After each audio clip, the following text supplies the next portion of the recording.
ഇപ്പോൾ നാം ശ്രവിച്ചുകൊണ്ടിരിക്കുന്നത് morning voice എന്ന ആത്മീയ ശുശ്രൂഷയാണ്. ഇന്ന് ആരാധകമായ ചിന്ത പങ്കുവയ്ക്കുന്നത് സഹോദരൻ സ്റ്റെഫിൻ കുര്യൻ ബഹറിൻ. പ്രാർത്ഥനയോടെ ശ്രവിച്ചാലും.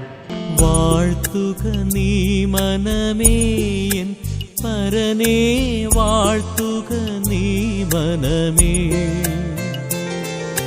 വാഴ്ത്തുക നീ മനമേ എൻ പരനേ, വാഴ്ത്തുക നീ മനമേ, വാഴ്ത്തുക തൻ ശുദ്ധനാമത്തെ പേർത്തു, വാഴ്ത്തുക തൻ ശുദ്ധനാമത്തെ പേർത്തു, പാർത്ഥിവൻ തന്നുപകാരത്തെ ഓർത്തു, പാർത്ഥിവൻ തന്നുപകാരത്തെ ഓർത്തു, വാഴ്ത്തുക നീ മനമേ എൻ പരനേ, വാഴ്ത്തുക നീ മനമേ. ദൈവനാമത്തിന് മഹത്വം. മോർണിംഗ് വോയിസിലൂടെ എന്നെ കേട്ടുകൊണ്ടിരിക്കുന്ന എല്ലാ പ്രിയപ്പെട്ടവർക്കും യേശുക്രിസ്തുവിൻ്റെ നാമത്തിലുള്ള സ്നേഹവന്ദനത്തെ അറിയിക്കുന്നു. ഈ ആഴ്ചവട്ടത്തിൻ്റെ 1-ാം ദിവസം നമ്മുടെ കർത്താവിനെ മഹത്വപ്പെടുത്തുവാൻ, ആരാധിക്കുവാൻ നമ്മുടെ മനസ്സിനെ ഒരുക്കിക്കൊണ്ടിരിക്കുന്നതായ ഈ ധന്യകരമായ നിമിഷത്തിൽ ഒരു വേദഭാഗം വായിച്ച് നമ്മുടെ കർത്താവിനെ നമുക്ക് മഹത്വപ്പെടുത്താം. യെശയ്യാ പ്രവചനം 9-ാം അധ്യായം 1-ാം വാക്യം. എന്നാൽ കഷ്ടതയിലിരുന്ന ദേശത്തിന് തിമിരം നിൽക്കുകയില്ല. പണ്ട് അവൻ സെബൂലൂൺ ദേശത്തിനും നഫ്താലി ദേശത്തിനും ഹീനത വരുത്തിയെങ്കിലും പിന്നത്തേതിൽ അവൻ കടൽ വഴിയായി യോർദാനക്കരെയുള്ള ജാതികളുടെ മണ്ഡലത്തിന് മഹത്വം വരുത്തും. നമുക്ക് വളരെ പരിചിതമായ ഒരു വേദഭാഗമാണ് യെശയ്യാ പ്രവചനം 9-ാം അധ്യായം എന്നുള്ളത്. ഈ വാക്യത്തിൻ്റെ അടിസ്ഥാനത്തിൽ, അല്ലെങ്കിൽ ഇങ്ങനെയൊരു ആശയം നമുക്ക് ഈ വാക്യത്തിന് നൽകുവാനായിട്ട് സാധിക്കും. നമ്മുടെ കർത്താവ് അസാധ്യങ്ങളെ സാധ്യമാക്കുന്നവനാണ്. 9-ാം അധ്യായം 1-ാം വാക്യം വായിച്ച് എങ്ങനെ ഇങ്ങനെയൊരു ആശയം നൽകാം എന്ന് നമ്മൾ ചിന്തിച്ചു നോക്കുമ്പോൾ, ഇവിടെ പറഞ്ഞിരിക്കുന്നതായ കാര്യം ചിന്തിക്കുമ്പോൾ നമുക്കതിൻ്റെ ആശയം നമുക്ക് മനസ്സിലാക്കുവാനായിട്ട് സാധിക്കും. ഇവിടെ പറഞ്ഞിരിക്കുന്ന കാര്യം എന്താണെന്ന് നോക്കുമ്പോൾ സെബൂലൂൺ, നഫ്താലി എന്നുള്ള 2 ഗോത്രങ്ങളെക്കുറിച്ച് പരാമർശിക്കുകയാണ്. സെബൂലൂണും നഫ്താലിയും വടക്കേ രാജ്യമായ ഇസ്രായേലിനെ പ്രതിദ്വാനം ചെയ്യുന്നവരാണ്. വടക്കൻ രാജ്യമായ ഇസ്രായേലിന് എന്ത് സംഭവിച്ചു എന്ന് നമ്മൾ വേദപുസ്തകത്തിലെ ചരിത്രഭാഗങ്ങൾ പരിശോധിക്കുമ്പോൾ നമുക്ക് കാണുവാനായിട്ട് കഴിയും. അവർ ദൈവത്തെ മറന്നു കളഞ്ഞതിനാൽ അസീറിയൻ അടിമത്തത്തിലേക്ക് അവർക്ക് പോകേണ്ടതായി വന്നു. ഇവിടെ നമ്മൾ വായിക്കുന്നുണ്ട്, അക്രമികൾ നിമിത്തം ഹീനത വരുത്തി എന്ന് നമ്മൾ വായിക്കുന്നു. പിന്നീട് നമുക്ക് വായിക്കുവാനായിട്ട് സാധിക്കും, പിന്നത്തേതിൽ മഹത്വം വരുന്നു എന്ന് നമ്മൾ കാണുകയാണ്. ഏതാണ് ഈ ദേശമെന്ന് നമ്മൾ നോക്കുമ്പോൾ മലയാളത്തിൽ നമുക്ക് വളരെ വ്യത്യാസമൊന്നും ഈ വേദഭാഗം വായിക്കുമ്പോൾ നമുക്ക് തോന്നുന്നില്ല എങ്കിലും ഇംഗ്ലീഷ് ഭാഷാന്തരത്തിൽ നമുക്ക് ഇങ്ങനെ കാണുവാനായിട്ട് കഴിയും, ഗലീലി ഓഫ് ദ ജെൻഡൈൽസ്, ജാതികളുടെ ഗലീലി എന്നറിയപ്പെടുന്ന സ്ഥലത്തിന് മഹത്വം വരുത്തുവാൻ പോകുന്നു എന്ന് നമ്മൾ വായിക്കുകയാണ്.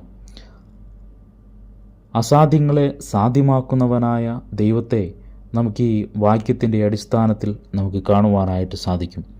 അസീറിയൻ അടിമത്തത്തിലിരുന്ന ജനത്തിന് ഇനിയൊരു മടങ്ങിവരവില്ല എന്ന് പറയുകയും അനേക ജാതികൾ പാർക്കുകയും ചെയ്തതായ ആ ദേശത്തെക്കുറിച്ച് പറയുകയാണ്. കർത്താവായ യേശുക്രിസ്തു ഈ ലോകത്തിലേക്ക് കടന്നു വന്നപ്പോൾ രക്ഷകൻ തൻ്റെ ബാല്യകാലം ചിലവഴിച്ചത് ഈ ജാതികളുടെ ദേശമായ ഗലീലയിലാണ് എന്നുള്ളതാണ്. ഈ രക്ഷകൻ്റെ സാന്നിധ്യം കൊണ്ട് ഈ ദേശം മഹത്വപ്പെടുവാനായിട്ട് ഇടയായിത്തീർന്നു. ലോകം മുഴുവൻ സുവിശേഷം അറിയിക്കുമ്പോഴും ഈ ഗലീലക്കാരനെക്കുറിച്ച് ലോകം അറിയുവാനായിട്ട് ഇടയായിത്തീർന്നു. ആ കാലഘട്ടത്തിൽ മഹത്വം നഷ്ടപ്പെട്ടു പോയി നിന്ന് വന്നു എങ്കിൽ ഇനിയൊരു കാലം വരുവാൻ പോവുകയാണ് എന്ന് പ്രവാചകൻ ആ ദേശത്തെ ഓർമ്മിപ്പിക്കുന്നത് നമുക്ക് കാണുവാനായിട്ട് സാധിക്കും. വടക്കേ രാജ്യം അസീറിയയിലേക്കും തെക്കേ രാജ്യം ബാബിലോണിലേക്കും അടിമകളായി പോയി എന്ന് നമ്മൾ വായിക്കുകയാണ്. ഈ രാജ്യങ്ങൾക്ക് ഒരു മടങ്ങിവരവുണ്ടോ എന്നുള്ളതായ ഒരു വലിയ ഒരു ചോദ്യം നമുക്ക് കാണുവാനായിട്ട് കഴിയും. പ്രത്യേകിച്ച് തെക്കേ രാജ്യമായ യഹൂദ അവർ അടിമത്തത്തിലേക്ക് പോയി എങ്കിലും സെരുബാബേലിൻ്റെയും എസ്രായുടെയും നെഹമ്യാവിൻ്റെയും കാലഘട്ടത്തിൽ അവർ മടങ്ങി വന്നതായി ചരിത്രത്തിൽ നമുക്ക് കാണുവാനായിട്ട് കഴിയും. എന്നാൽ വടക്കേ രാജ്യമായ ഇസ്രായേൽ അടിമത്തത്തിലേക്ക് പോയതിനു ശേഷം മടങ്ങി വന്നതായ ഒരു ചരിത്ര രേഖകളും നമുക്ക് കാണുവാനായിട്ട് കഴിയുകയില്ല. അങ്ങനെ അസാധ്യമെന്ന് തോന്നിയിരുന്നതായ ഈ ജനത്തിൻ്റെ മടങ്ങിവരവ് ദൈവപുത്രനായ യേശുക്രിസ്തുവിൻ്റെ കാലഘട്ടത്തിൽ സാധ്യമാകും എന്ന് പറയുകയാണ് പ്രവാചകൻ ഓർമ്മിപ്പിക്കുന്നത് നമുക്ക് കാണുവാനായിട്ട് കഴിയും.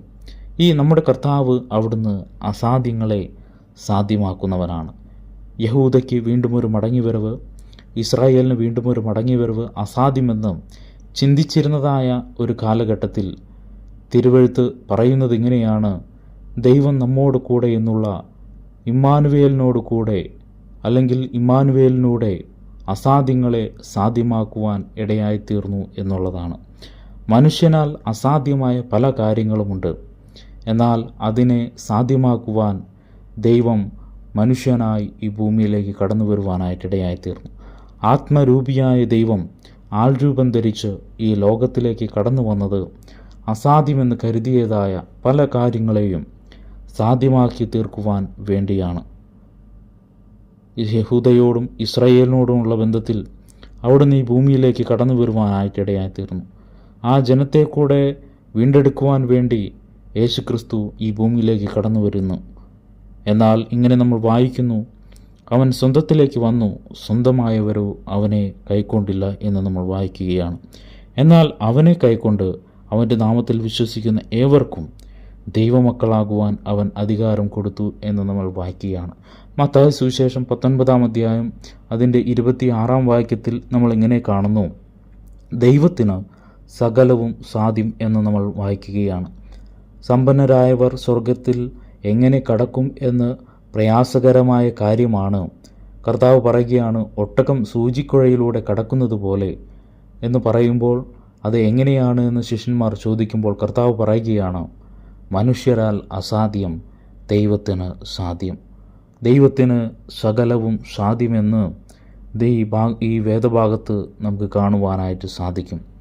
നമ്മോടുള്ള ബന്ധത്തിൽ നമ്മൾ ചിന്തിച്ചു നോക്കുമ്പോൾ ഈ ഇത്രയും ഉന്നതനായ, ശ്രേഷ്ഠനായ, മഹത്വസമ്പൂർണനായ ഈ ദൈവത്തിൻ്റെ സന്നിധിയിൽ കടന്നു ചെല്ലുവാനോ ആ ദൈവത്തിൻ്റെ മഹത്വത്തെ ദർശിക്കുവാനോ യാതൊരുവിധമായ യോഗ്യതകളും ഇല്ലാതിരുന്നതായ അവസ്ഥയിൽ നിന്ന്, അല്ലെങ്കിൽ നമ്മൾ ഈ വേദഭാഗത്തിൻ്റെ അടിസ്ഥാനത്തിൽ നമ്മൾ ചിന്തിച്ചു നോക്കുമ്പോൾ ദൈവത്തിൻ്റെ സന്നിധിയിൽ കടന്നു ചെല്ലുവാൻ അസാധ്യമായിരുന്നതായ അവസ്ഥയിൽ നിന്ന് ദൈവം അവിടുന്ന് നമ്മെ ദൈവത്തിൻ്റെ സന്നിധിയോട് ചേർക്കുവാനായിട്ടിടയായിത്തീർന്നു.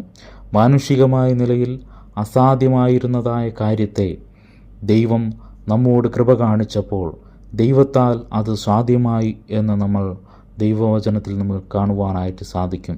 അതുകൊണ്ടാണ് ദൈവത്തിൻ്റെ സന്നിധിയിൽ കടന്നു ചെല്ലുവാനും അവിടുത്തെ നാമത്തെ ഉയർത്തുവാനും മഹത്വപ്പെടുത്തുവാനും നമുക്ക് ഇടയായിത്തീർന്നത്. ഇന്ന് ഒരു ദൈവപൈതലിനെ സംബന്ധിച്ചിടത്തോളം ദൈവത്തിൻ്റെ സന്നിധിയിലേക്ക് അടുത്ത് ചെന്ന് ആ ദൈവത്തെ ആരാധിക്കുവാനായിട്ട് സാധിക്കും. ഒരു സമയത്ത് അസാധ്യമെന്ന് തോന്നിയതായ അവസ്ഥയിൽ നിന്ന് സാധ്യകരമായ അവസ്ഥയിലേക്ക് ഉള്ള ഒരു വലിയ മാറ്റത്തെ നമുക്ക് കാണുവാനായിട്ട് കഴിയും.